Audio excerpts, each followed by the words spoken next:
Hello, and welcome to the Telescope Show. We laugh, we discover God, and we totally nerd out. My name is Matthew Seipel Anderson. And I am Katie Seipel Anderson. And we are very excited today to be talking about Super Mario Brothers. Yeah, the new movie is coming out on April 7th? No, April 5th, excuse me. And we're pretty pumped. At least I'm pretty pumped. I'm pretty pumped. Katie, did you know that Mario Brothers, Super Mario Brothers, that is, has sold over 58 million copies? You know, it really doesn't surprise me. I didn't, actually know that, but it doesn't surprise me at all. Did you know that Mario was named after a real estate developer? Hey! Your people! Mario Segali, I don't know, something like that. I like Segali. It sounds a little more Italian. Segali. According to NPR, he was the inspiration for the plucky plumber Mario. He was their landlord in Washington, just outside Seattle.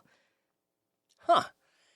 Well, did you know that the Guinness Book of World Records recognized Charles Martinet, the voice of Mario, for having performed the same character in 100 different titles, the most of any video game actor? I'm just thinking about what it means to have 100 different titles around the same thing. I think Mario has made a number of guest appearances also. Okay. I'm like, what is the 100 different things? I've got one more for you, if you can handle it. I don't know. I'm holding on to my seat right now. This might inspire you. Super Mario Brothers came out in 1985, but that wasn't the first Mario game. That was the successor to the 1983 arcade game Mario Brothers that came out in Japan. Huh. It has this history. I remember I didn't have a Nintendo growing up. Surprise, surprise. But I'd go to friends' houses and play Mario Brothers. And actually, my grandma had Mario Kart. And when I'd go visit her, we'd play Mario Kart. That was where I learned how to play Mario Kart, is my grandma's house. That's awesome. Mario was such a good game because it was so easy. Hey, it was not easy to me. Well, let me explain.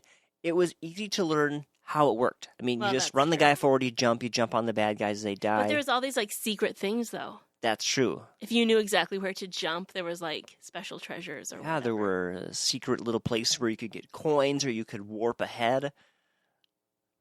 Such a great game. Well, my time with Mario, or my history with Mario, is kind of like yours, actually. I always had a Sega growing up. I was like the outsider. I'm a Sega guy. And of course, people now are like, what's Sega? Yeah. Yeah. But my cool friend across the street had Nintendo, and I'd go play Mario at his house. We'd also play Duck Hunt and cheat by holding the gun super close to the TV. Was that really fun? Did you feel so good about you know yourself what? at the end? That game, which, if you are familiar with the old Nintendo system, you know that Duck Hunt was on the same cartridge as Mario. So you could choose, do you want to play Mario Brothers or Duck Hunt? And if you played Duck Hunt and you missed the ducks, this little dog, like your hunting dog that chased the ducks up for you, would come out and laugh at you. And it was literally infuriating. 10-year-old me is just so mad at that dog. So then you try again and you cheat. Yep. I'm going to show that dog. And now we have Mario Kart on our Nintendo Switch, and we play with our kids. It's true. It's one of the few things that we can all kind of play together as a family, except for our 4-year-old. She can't really handle that yet. Naomi and I are about on the same page, though. We usually come in third to last or last or something. So there's room to grow. Room to grow. Yeah. I've never been really good at that kind of stuff. So it's understandable why people would be excited about a new animated movie for Mario, because it's become like a tradition. It's become this generational thing. It's such a nostalgia thing. Just kind of like a fun thing you can do together as your family. Share a little piece of your childhood with your children. It just reminds me a little of how sometimes people think of like faith or religion as kind of like a family tradition. You just kind of do it because that's what you've done when you've grown up, or, oh, we go to church together for Easter or Christmas. This is just what we do. It's a family tradition. And that's nice. And that's, the community aspect of it is nice, but it's not like the real thing. It's, a relationship with Christ is so much more than just a family tradition. Absolutely. It's a thing that endures through good times and bad times. And when you really invest into a relationship with Christ, that relationship is there for you always. So don't have faith like a Mario Kart. That's right. But do enjoy the tradition part of it, I'd say. So speaking of traditions, some people were very upset when the first trailer for the newest animated Mario Brothers movie came out. Because when Mario spoke, they instantly knew it wasn't the voice of Charles Martinet, who, as I mentioned earlier, has played Mario in the video games for all these years. It was the voice of Chris Pratt. Oh, they're trying to bridge the gap. Bring in the new people, too. Hey, it's Chris Pratt. What do you think about that? Do you think people are going to get over it, or do you think some people are just never going to be able to? Yeah, I don't know how old Charles Martinet is right now, but what if they are kind of almost wanting to create like a Mario world and have like a series of movies, and so they want to have like a long haul thing going on. They want someone that can like do it now, and they can do the same person with the same voice 10 years from now, so they can keep the tradition going with the next generation. I wonder if Chris Pratt will play Mario in a whole bunch of things going forward. It'd just be interesting if they have kind of more plans for this than just this one like movie that they're dropping. They're using some pretty big name people, so it makes you wonder if they don't have some more plans. I mean, it could be a TV series. There could be a new video game that comes out. The princess says this like thing like there's lots of galaxies out there or something to that effect, basically kind of given the thought that maybe there's more to it than just the Mario world. Is that an official prediction? I'm going to say it is. Let's go out on a limb here. So you predict that they are going to make more Marios in this Mario universe that they're setting up in this first movie. Let's leave it pretty loose, though, on what that would look like. All right, fair enough. Will there be a Mario multiverse? I'm going to flip that one back on you. I already made a prediction. Yes, because they're pulling Mario from the real world into the Mario universe, so they're already setting up a multiverse. So I'm just going to say yes. Boom. Speaking of big name actors, this movie does have some big name actors. You mentioned Chris Pratt playing Mario. Jack Black is playing Bowser. Interestingly, Jack Black played in all the Kung Fu Panda movies. Right. Where a lot of times they just have the big names in the first one, and then like the sequels that are released directly to streaming services or something, or directly to DVD back in the day would be random other actors.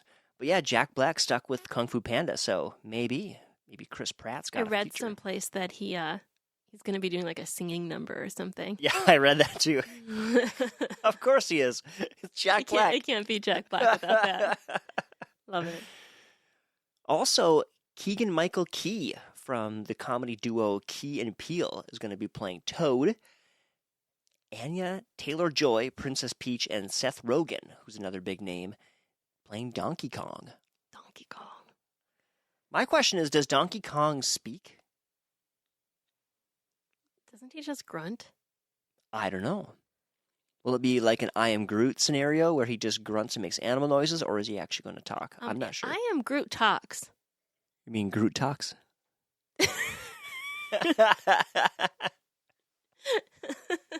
What he's saying, the I Am Groot, that's like real talking. That's true. That's not just grunting. That's true. I'll give you that. Here's a question for you, Katie. What do you think of Jack Black as a villain? I mean, it's a comedic villain, but he's going to have to hold back a little bit and be villainous. It is different than what he kind of typically plays like a lovable character. He typically plays the Mario type character, kind of the lovable, relatable, maybe even slightly goofy or extremely goofy. Yeah, actually, I would think I would probably flip those two. When I listened to the trailers, I was impressed by how low Jack Black made his voice sound, like very low and menacing. Yeah, it's probably kind of going to be a stretch. He's probably like, yes, something new and different. Uh-huh. Let's try this. Yeah, I can do an evil song. Maybe that's the only way he could do a song. He's like, oh, that character has a song. That's my character. I'll make it work. That's the prerequisite. Well, we'll be talking more about Mario after we watch the film. We are looking forward, of course, to Guardians of the Galaxy Volume 3 coming. We still have plans to talk about Ant-Man in a spoiler-filled episode in the near future. Also, the Marvels. And, of course, we've got to do some follow-up episodes with Mandalorian Season 3 and Picard Season 3. So lots of good stuff happening out there in the nerd world. Remember to like and subscribe to the show. If you're on YouTube, hit that button or open your favorite podcast app and subscribe to the show there. All right. Love y'all. Take care. God bless. Bye-bye.